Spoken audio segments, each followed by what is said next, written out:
Hello po mga kasolid, Reyna. Good evening po. Time check 4 AM ng madaling araw. Hindi ako makatulog no at napanood ko nga itong video, live ni Mayora na ITV Butanding na yung about sa 50K na pinahiram ko doon sa taga-amin na sabi niya na scam daw ako at sabi niya pira daw po ng pabahay at ngayon daw kami nanghingi ng pera dito sa mga supporters ni Reyna, yung ginagawa nga natin na fundraising sa pabahay ni Reyna. Ay grabe po guys, malala na talaga si Butanding no, wala na talaga siya magawa.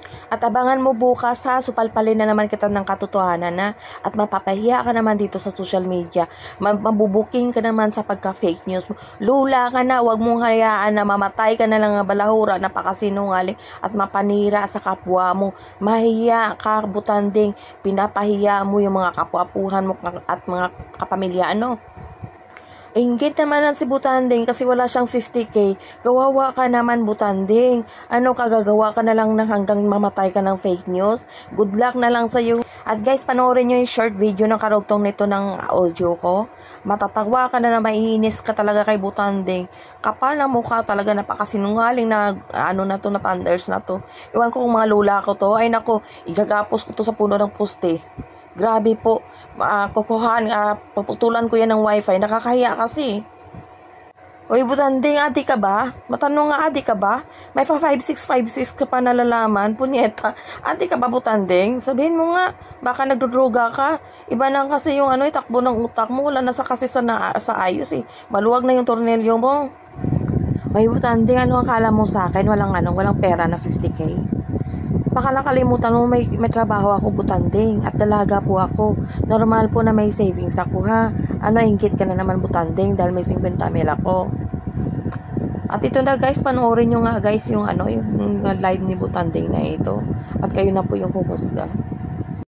Iyon na 50,000 na pina 5-6 nila ay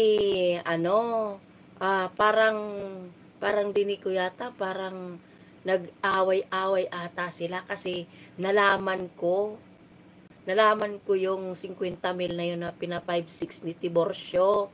Yung 50,000 na yun ay galing yun sa pera ng pabahay nila. O diba? Sa pabahay nila. Ay syempre nagalit yung umutang.